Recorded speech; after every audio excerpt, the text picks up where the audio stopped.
Dios sea bendito, señoritas y señores estudiantes. En el siguiente video, en la clase de hoy, vamos a hablar acerca del sistema circulatorio y sistema respiratorio, en el cual ustedes van a encontrar en sus textos de biología de la página 152 hasta la página 158. Como en el anterior video les había mencionado, toda la información que están puestas en las diapositivas son recopiladas de sus textos, del cual ustedes van a poder ir subrayando las partes más importantes de acuerdo a las diapositivas que les voy a presentar. La relación entre los sistemas circulatorio y respiratorio es muy estrecha, debido a que la circulación de nutrientes, oxígeno, así como el sistema de desechos como el dióxido de carbono se realiza a través del sistema circulatorio, al igual que transporte de fluidos, agua, hormonas, neurotransmisores, iones y electrolitos. Es por eso que nosotros vamos a hablar acerca del sistema circulatorio en primer lugar. En los seres humanos se compone de un órgano principal, que es el corazón, el cual bombea la sangre a través de los vasos sanguíneos que se encuentran en todo el cuerpo.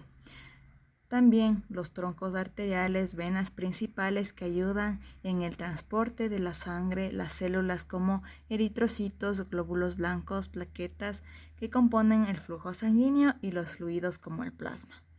Estos componentes ayudan a que la sangre tenga un mejor transporte. Las funciones del sistema circulatorio son las siguientes: llevar oxígeno a los pulmones y demás órganos y tejidos, transportar el dióxido de carbono desde los tejidos hacia los pulmones, transporte de nutrientes y vitaminas y desechos y toxinas. También el transporte de sustancias como las hormonas y lipoproteínas. Los procesos de coagulación. Intervienen también el sistema inmunológico, el transporte de glóbulos blancos, regulación de la temperatura corporal. Como se mencionó, en el sistema circulatorio el órgano más importante es el corazón, el cual posee estas partes que son la vena cava superior, aorta, arteria pulmonar, artícula derecha, ventrículo derecho, vena cava inferior, tabique, ventrículo izquierdo, el miocardio, artículo izquierdo y la arteria pulmonar. Y también las venas pulmonares, en el cual cada uno de estos cumplen diferentes funciones. La vena cava lleva al corazón la sangre que ya ha circulado por el cuerpo. La artícula derecha o aurícula derecha recibe sangre en el oxígeno, ya sea circulado por el cuerpo. En cambio, el ventrículo derecho recibe la sangre pobre en oxígeno de la aurícula derecha y la impulsa en dirección a los pulmones. La arteria aorta recibe la sangre en el oxígeno del corazón y reparte a través de las ramificaciones por todo el cuerpo. La arteria pulmonar lleva la sangre pobre en oxígeno a los pulmones. Las venas pulmonares transporta al corazón la sangre que se ha oxigenado en los pulmones. La aurícula izquierda recibe sangre rica en oxígeno procedente de los pulmones y las válvulas permiten el paso de la sangre. El ventrículo izquierdo, en cambio, recibe sangre rica en oxígeno de la aurícula izquierda y la impulsa a todas las partes del cuerpo. En cambio, el miocardio es una capa gruesa muscular que es la pared del corazón. El corazón se divide en 4 cavidades, 2 aurículas y 2 ventrículos. Cada aurícula se conecta al ventrículo correspondiente derecho con derecho e izquierdo con izquierdo, la cual forma, por así decirlo, 2 corazones en uno, el izquierdo y derecho. La aurícula derecha recibe sangre sin oxígeno provenientes del cuerpo por medio de dos vasos principales, vena cava superior y vena cava inferior, y es pasada al ventrículo derecho por medio de las arterias izquierdas y derechas pulmonares. Esta sangre es llevada a los pulmones para su oxigenación. La sangre oxigenada entra a la aurícula izquierda por la vena pulmonar para pasar al ventrículo izquierdo y es una sangre que ya está oxigenada, luego de haber pasado desde las cavidades derecha hacia los pulmones. Esta sangre es impulsada hacia el cuerpo a través de mayor vaso sanguíneo que es la aorta. El corazón tiene dos nodos eléctricos que producen los latidos motor eléctrico cardíaco. El sistema eléctrico del corazón también se denomina de conducción cardíaca, responde automáticamente según varíen las demandas de oxígeno del organismo, denominado como nódulo sino-auricular. Es el marcapasos natural del corazón, donde sus células especializadas se disparan enviando un impulso eléctrico que se esparce por las aurículas. En cambio, el nodo aurículo-ventricular. Este nodo, a través de la aurícula de donde salen por las vías de conducción hasta los ventrículos, haciendo que estos se contraigan para expulsar la sangre al resto del cuerpo. Hasta entonces el corazón se relaja hasta el próximo impulso que comienza para reiniciar el ciclo.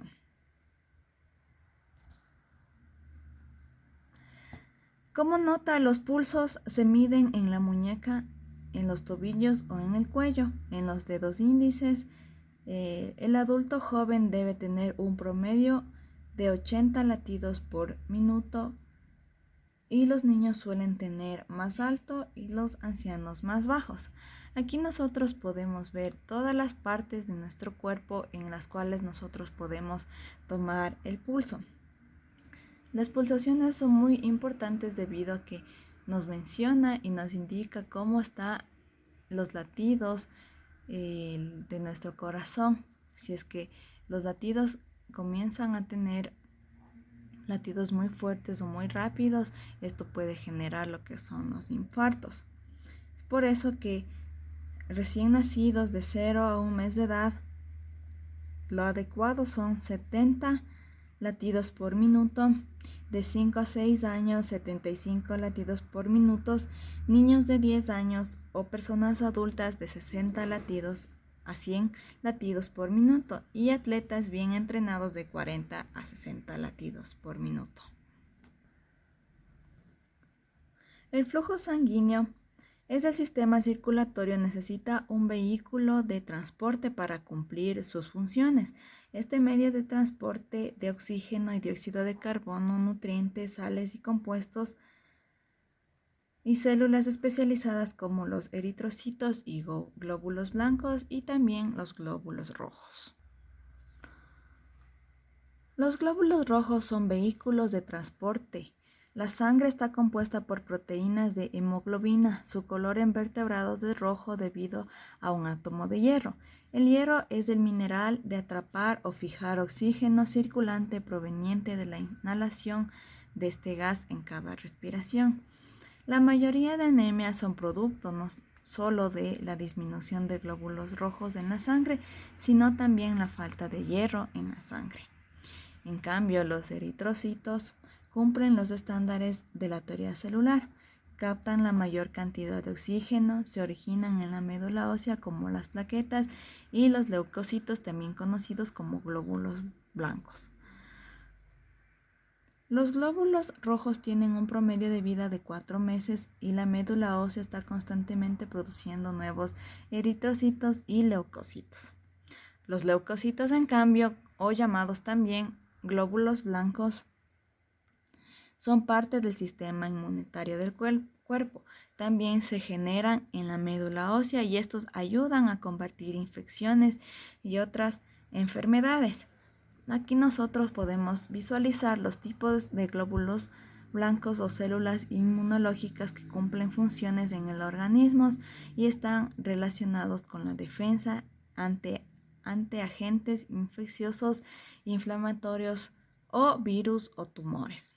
Aquí nosotros podemos ver una clasificación de glóbulos blancos, en el cual los neutrófilos son células más abundantes y son las células que llegan en primer lugar a atacar una infección.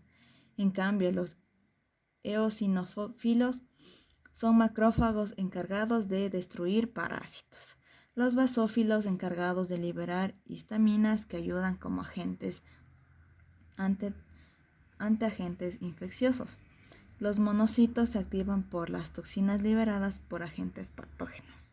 Los linfocitos T y linfocitos B, o también llamados células T o células B, son responsables de las respuestas inmunológicas específicas que se originan en el timo, en la médula ósea, en el hígado del feto. Las células asesinas o células killer, células K también llamadas, atacan las células que forman tumores.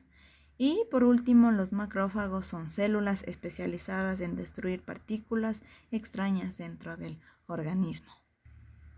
Aquí vamos a ver las vías de transporte o componentes de la sangre.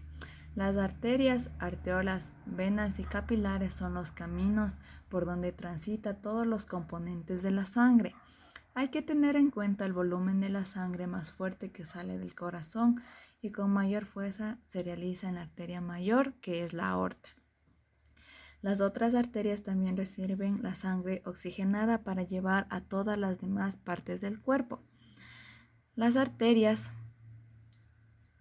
tienen paredes gruesas y elásticas para soportar la presión proveniente del bombeo de la sangre desde el corazón.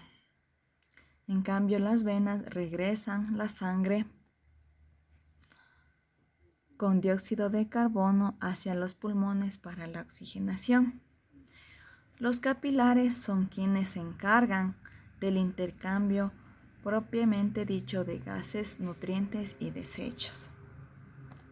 En la siguiente imagen nosotros podemos también visualizar en la página 158, observamos que las formas de los capilares que vienen a ser estas ramificaciones. Los vasos sanguíneos se ramifican, quedan así pequeños capilares que son el sitio de intercambio de dióxido de carbono. Aquí se intercambia todo el dióxido de carbono, el oxígeno, y va directamente, entra por las arterias y también por las venas. Los capilares son de gran importancia ya que cumplen diversas funciones y es aquí donde se realiza todo el intercambio, como son de gases como el óxido y el dióxido de carbono, nutrientes de bajo peso molecular, intercambio de agua desde el flujo sanguíneo hacia los tejidos, filtración de solutos e intervienen en el equilibrio homostático. En cuanto a las plaquetas, son paramédicos efectivos debido a que hacen parte de la sangre e intervienen en los procesos de coagulación y taponamiento de heridas, tanto en los vasos sanguíneos como en heridas internas y externas. Son parte o fragmento de otras células mayores llamadas megacariocitos que segregan enzima y marcadores químicos.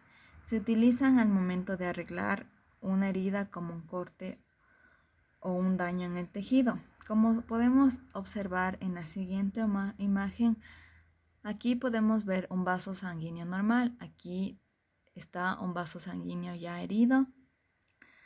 Y la plaqueta lo que viene a hacer es taponar el vaso herido como una red y libera sustancia para iniciar su coagulación. Una de las características de las plaquetas es que son fragmentos celulares, segregan enzimas y otros compuestos, actúan en la coagulación sanguínea, se activan con las fibras de colágeno, liberando las enzimas y factores de coagulación, forman tampones en las heridas y de vasos sanguíneos y tejidos, dañando hasta su regeneración. En cuanto al plasma, es la parte líquida que compone la sangre que no está compuesta por agua, sino que todas las partículas sólidas que la componen floran o circulan dentro de este medio. El plasma contiene oxígeno y dióxido de carbono.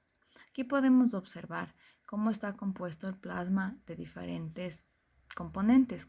El plasma aquí tiene un 55%, las plaquetas del 0.01%, los glóbulos rojos del 41% y los glóbulos blancos que vienen a ser el 4%. En cuanto al sistema respiratorio, comprende diversas estructuras grandes como los pulmones, el diafragma, la faringe, la tráquea y otras más pequeñas como la epiglotis, los bronquios, los alveolos. La función del sistema respiratorio es llevar el aire que se respira por las fosas nasales hacia los pulmones para que se realice el intercambio gaseoso en los capilares sanguíneos. Y el sistema circulatorio puede transportar el oxígeno en la inspiración y llevarlo a los tejidos, es decir, en la inhalación. Asimismo, su función es recoger dióxido de carbono transportado por las venas e intercambio por los capilares para que pueda ser expelido fuera del cuerpo en la expiración. El agua es un componente esencial en el sistema respiratorio, pues la mucosa y paredes de los bronquios deben permanecer húmedas para favorecer el intercambio de gases. La ruta del oxígeno y dióxido de carbono se da por 3 pasos. El primero es el aire entra hacia los pulmones a través de la nariz o la boca hacia la faringe. Segundo, el recorrido del aire es la laringe, que contiene las cuerdas vocales ubicadas atrás de la lengua. El paso del aire por las cuerdas produce la voz. Y tercero, el aire continúa el viaje por la tráquea que conecta con los pulmones por los bronquios. Los bronquios se ramifican formando bronquíolos que a su vez se dividen en alvéolos. Son sacos microscópicos en donde se realiza el intercambio del oxígeno en los capilares sanguíneos. Aquí podemos ver en esta imagen los alvéolos. Un dato muy importante es que las mucosidades de las narices y orejas, como son los mocos y la cera, son necesarias para impedir la entrada de los agentes patógenos. La acción de respirar y expirar es producto de una señal nerviosa mediante el sistema nervioso, el cual realiza esta respiración. Ya puede ser voluntaria e involuntaria. Voluntaria es cuando nosotros respiramos de una manera, cuando nos dicen, nos vamos al doctor y nos dicen respire de una manera lenta. Así es como nosotros podemos controlar nuestra respiración, por eso es voluntaria. E involuntaria es como al pasar de nuestros días nosotros respiramos de una manera involuntaria, nosotros no nos damos cuenta cuántas veces al día nosotros respiramos. Por eso viene a ser de una manera voluntaria e involuntaria.